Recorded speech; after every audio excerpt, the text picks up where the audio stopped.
ঢাকা মহানগর গোয়েন্দা পুলিশের কার্যালয়ে হেফাজতের নামে আটক রেখে জোর করে বিবৃতি প্রদানে বাধ্য করা হয়েছে বলে জানিয়েছেন বৈষম্য বিরোধী ছাত্র আন্দোলনের ৬ সমন্বয়ক। এছাড়াও গত কয়েকদিনে ডিবি কার্যালয়ে কি ঘটেছে এর বর্ণনাও দিয়েছেন তারা। শুক্রবার সকালে গণমাধ্যমে পাঠানো এক বিবৃতিতে তারা এই অভিযোগ তোলেন। বিবৃতিতে তারা বলেন, সবার কাছ থেকে বিচ্ছিন্ন করে রাখার জন্যই ডিবি হেফাজতে রাখা হয়েছিল।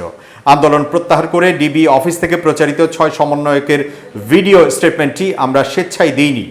বৈষম্য বিরোধী ছাত্র আন্দোলনের কোনো সিদ্ধান্ত ডিবি অফিস থেকে আসতে পারে না। সারা দেশের সব সমন্বয়ক ও আন্দোলনকারী শিক্ষার্থীদের অংশগ্রহণ ব্যতীত কোনো সিদ্ধান্ত চূড়ান্ত বলে গৃহীত হবে না। ডিবি অফিসে আমাদের জোর করে খাবার টেবিলে বসিয়ে ভিডিও করা হয়। আমাদের ছেড়ে দেওয়ার আশ্বাস দিয়ে পরিবারকে ডেকে ১৩ ঘন্টা বসিয়ে রাখা হয় এবং মিডিয়ায় মিথ্যা স্টেটমেন্ট দেওয়ানো হয়। আমাদের শিক্ষকরা দেখা করতে এলে দেখা করতে দেওয়া হয়নি। অন্যায়ভাবে সমন্বয়কদের আটক, সারা দেশে শিক্ষার্থীদের গ্রেপ্তার ও নির্যাতনের প্রতিবাদে গত ৩০ জুলাই রাত থেকে সমন্বয়ক নাহিদ ইসলাম, আসিফ মাহমুদ ও আবু বাকের ডিবি অফিসে আটক অবস্থায় অনশন কর্মসূচি শুরু করেন।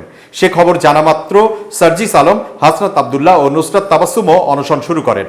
অনশনের কথা পরিবার ও মিডিয়া থেকে গোপন করা হয়। প্রায় ৩২ ঘন্টারও অধিক সময় অনশনের পর ডিবি প্রধান ৬ সমন্বয়ককে মুক্তির চূড়ান্ত সিদ্ধান্ত দিলে অনশন ভাঙা হয়।